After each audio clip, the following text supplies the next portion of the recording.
చాలా సినిమాల్లో తెర వెనక ఉండి హీరోలోని హీరోయిజాన్ని బయటకు తీసుకొచ్చి అందరికీ పరిచయం చేసిన ఫైట్ మాస్టర్స్. అంటే ఒక ప్రొడక్షన్ బాయ్ దగ్గర నుంచి ఫైట్ మాస్టర్స్గా వాళ్ళు ఎదిగారు.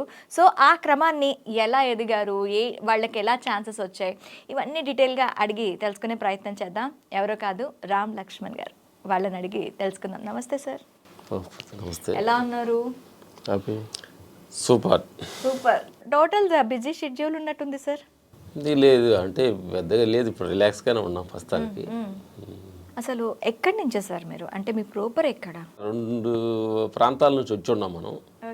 అందుకని నాకు తెలిసిన ప్రాంతం చెబుతాం, తెలియని దానికి ఇంకో ప్రాంతం గురించి మేము అన్వేషణలో ఉన్నాం. మేము ప్రకాశం డిస్టిక్ కారంచేడు మండలం నందిగుంటపాలెం అనే ఊరు నుంచి బయలుదేరి చెన్నై వెళ్ళి, చెన్నై నుంచి హైదరాబాద్ ప్రస్తుతానికి ఈ ట్రావెల్లో నడుస్తుంది. ఇంకా ప్రస్తుతానికి దేహం వచ్చిన ప్లేస్, అసలు ఆత్మ వచ్చిన ప్లేస్ ఎక్కడ ఉందనేది దాని గురించి అన్వేషణలో ఉన్నాం. దానికి ఇంకా క్లారిటీ రాలేదు, ఎందుకంటే ఇది తెలిసింది చెబుతున్నాం. కంప్లీట్ డివోషన్ పాత్ వైపు వెళ్తున్నారనమాట. ఓకే సార్, మ్యాక్సిమం అంటే అప్పుడు ప్రకాశం దగ్గర కారంచేడు కొంచెం కాస్తో కూస్తో ఘాటుగా ఉండే ఏరియా. అక్కడి నుంచి చెన్నై ప్రయాణం అసలు ఎందుకు అనిపించింది? సినిమాల వైపు ఎందుకు నడిచారు? సినిమా వైపు నడవాలని కాదు, అసలు బయటికి వెళ్ళాలి అంటే ఆ విలేజ్ నుంచి ఇంకొక ఏదో ఒక ప్రాంతాన్ని ఇంకో వే చూడాలి అనేది మైండ్ మాకు క్లారిటీ వచ్చింది. అప్పుడు మ్యారేజ్ చేసుకుందామని మా వాళ్ళు అనేవాళ్ళకి లేదు, ఏదో సాధించాలి ఏదో అనే గోల్ ఒకటి వచ్చింది. ఏంటి ఏమి తెలిసేది కాదు మాకు. చదువు లేదు, మిలిటరీకి వెళ్ళడానికి ప్రయత్నించాము, అక్కడేం పెద్ద వర్కౌట్ అంటే చదువు లేనిదేం లేదు. అందుకని అప్పుడే మనం ఏదైనా ఒక ప్రయత్నించినప్పుడు ఆ ప్రయత్నంలో మాకు కంప్లీట్ ఇంకొక దారి చూపిస్తుందని అప్పుడు మాకు ఒక రాజు మాస్టర్ గారు మాకు అక్కడ మా నాన్నగారి ఫ్రెండ్ ద్వారా అక్కడికి వచ్చేవాళ్ళు. సంతరావురు అయింది సొంత నెగిటివ్ ప్లేస్ ఫైట్ మాస్టర్. మా అన్వేషన్స్లో అది దొరికింది. అదే అక్కడ సినిమా ఇండస్ట్రీ కళామ తల్లి. కానీ చదువు, మతం, కులం, ప్రాంతం భేదం లేదు, మనకు టాలెంట్ ఉంటే వెల్కమ్ చెప్పే ఒక అద్భుతమైన కళామ తల్లి మమ్మల్ని వెల్కమ్ చెప్పింది.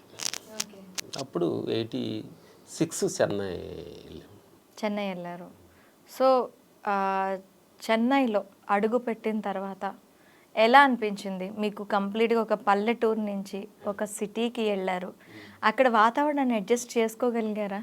అంటే మళ్ళీ మేము లుంగి కట్టుకొని పొలం పనులు చేసేవాళ్ళమే. చెన్నై వెళ్ళి ఆ ప్యాంట్ వేసుకొని ఆ ప్యాంటు అసలు తమిళ్ తెలీదు. బాధ 2 రకాల బాధలు, బట్టలు లేకుండా బాధ ఒకటి, వాడిని ఎలా వేసుకోవాలన్న బాధ ఒకటి. అంటే బట్టలు లేకుండా బాధ ఏం లేదు, ప్యాంటు నుంచి లుంగి నుంచి ప్యాంటుకి వచ్చేటప్పుడు మారేటప్పుడు కొంచెం ఏదో తెలియని అంటే కొంచెం అనీజీగా అనిపించేది. అది ఒకటి. ఆ తర్వాత ఆ ప్రాంతంలో తెలుగు తెలియదు, చదువు రాదు, కొంచెం ఆ తమిళ్ వాతావరణం, ఆ ఫుడ్ గిడ్ అంతా కొంచెం ఇక్కడ మేము కారం మసాలా తమిళ్లో కొంచెం కారం తక్కువగా ఉంటుంది. అవన్నీ అడ్జస్ట్ అవ్వడానికి కొంచెం టైం పట్టింది. పోగ అంతా కొంచెం ఆ ఫేషియన్సీగా మన దగ్గర ఉంటే ప్రకృతి మనల్ని ట్యూన్ చేసుకుంటుంది, బాడీయే ట్యూన్ చేసుకుంటుంది, మనం అడ్జస్ట్ అయిపోద్ది. ఆ టూని అయ్యేదాకా మనం ఆ ఫేషన్స్ లేకపోవటమే నాకు అది నచ్చలేదు, ఆ ప్రాంతం బాగాలేదు, ప్రాంతాలు బాగుంటాము. అన్ని ప్రాంతాలు ఒకటే, ఆ ట్యూనింగ్ అనేది కొంచెం టైం ప్రాసెస్ ఉంటుంది. అక్కడ మనం వెళ్ళి అడ్జస్ట్ అవ్వటం కొంచెం ల్యాక్ వస్తుంది. ఓకే, అక్కడికి వెళ్ళారు, అడ్జస్ట్ అయ్యారు.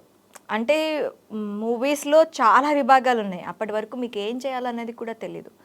ఎందుకు ఫైట్స్ వైపు ఎందుకు వెళ్ళారు? ఫైట్స్ ఎందుకు అంటే మాకు రాజు మాస్టర్ గారే తెలిసింది.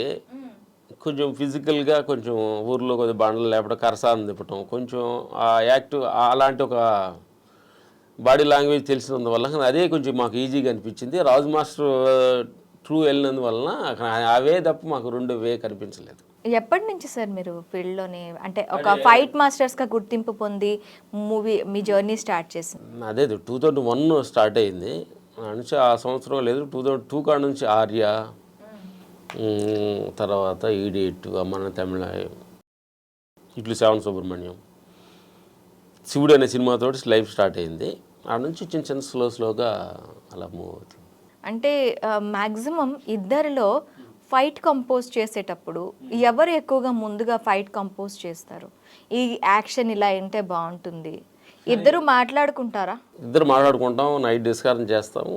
వెదర్ కంపోజ్ చేసేవాడు కెమెరా యాంగిల్స్ అవి నేను దగ్గర ఉండి యాక్షన్ కట్ నేను చెప్తాను, వాడికి స్పాట్లో ఉంటాడు. ఓకే, ఇలా షేర్ చేసుకుంటాం. అంటే ఆ ఫైట్ మీరు ఇద్దరు ప్రాక్టీస్ చేస్తారా?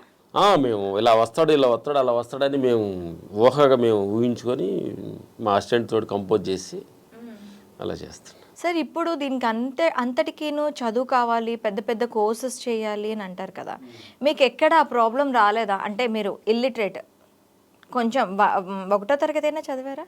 అసలు వెళ్ళలేదు, స్కూల్కి వెళ్ళలేదు. అంటే ప్రాబ్లం ఉంటుందమ్మా, ప్రాబ్లం లేకుండా ఎందుకు ఉంటుంది? నా ప్రాబ్లాన్ని మనం భూతార్థంలో చూసుకొని నాకు చదువు లేదు అని కూర్చుంటే ముందుకు వెళ్తామా అని అడుగుతున్నా చాలా యువతకు కూడా. ఎందుకంటే జీవితానికి ప్రతి మనిషికి అన్ని కోణాలు మనకి ఫేవర్గా ఉండదు, కుదరవు. అది యూత్కి కూడా చెబుతుంది. మనం మాట్లాడేది ఏంటంటే ఎవరైనా చూసిన అపేక్షగా దేవుళ్ళందరికీ కూడా ఉపయోగకరంగా మేము మాట్లాడటమే తప్ప అది అనేది అంటే మన జీవితం అనేది అన్ని కోణాలు మనకు ఫేవర్గా ఉండదు. ఫేవర్ చేసుకోవాలి, ఫేవర్గా మనం మారాలి, ఫేవర్గా మనం అడ్జస్ట్ అవ్వాలి. ఇప్పుడు మీరు కంప్లీట్గా నేను మానిటరింగ్ చేస్తా అంటున్నారు. మానిటరింగ్కి అయితే కాస్త కూస్తో నాలెడ్జ్ కావాలి. దాన్ని ఎలా గెయిన్ చేశారు? అంటే ముందు ఘర్షణలోనే అంటే కెమెరా రైట్ లెఫ్ట్ కూడా తెలీదు. రైట్ లెఫ్ట్ అంటే రైట్ ఆ కెమెరా ఇప్పుడంటే మానిటర్లు అప్పుడు లుక్ రైట్ చూడాలి లెఫ్ట్ చూడాలంటున్నాడు. ఫస్ట్ రైట్ చూడాలంటే రైట్ అర్థం కాక కెమెరా దగ్గరికి వెళ్ళి చూస్తే ఇటు కుడి చేతికి వెళ్ళి సార్ ఇక్కడ చూపించేవాడు అనమాట. ఇక్కడ నుంచి నాకు రైట్ లెఫ్ట్ అంటే అక్కడ చెప్పే అంత నాలెడ్జ్ లేదు. అక్కడికి వెళ్ళిన తర్వాత నేను తిరిగితే రైట్ హ్యాండ్ అంటారు, అన్నం తినేది రైట్ హ్యాండ్ అంటారు, ఇది లెఫ్ట్ హ్యాండ్ అంటారు కదా, అప్పుడు ఇటు జీకి పక్క చూడండి అనేవాళ్ళు. రైట్ లెఫ్ట్ కూడా మాకు అంత ఫస్ట్ శివుడి సినిమాకి మన కెమెరామెన్ అంటుండేవాడు, రామలక్ష్మికి వాళ్ళకి ఎవడే ఫైట్ మాస్టర్ ఛాన్స్ ఇస్తే రైట్ లెఫ్ట్ కూడా తెలియదు అంటున్నారు. అది వినిపిస్తుంది, విన్నట్టుగా ఉండేవాళ్ళు. తెలియలేదు కదా, దానికి మనం కోప్పడి బాధపడాల్సిన అవసరం లేదు. తెలియదు అన్నారు వాళ్ళు. మనం దానికి సీరియస్గా నాకు తెలియదు అన్నారని బాధపడాల్సిన అవసరం లేదు. పొంగ తెలుసుకున్నాం. అంటే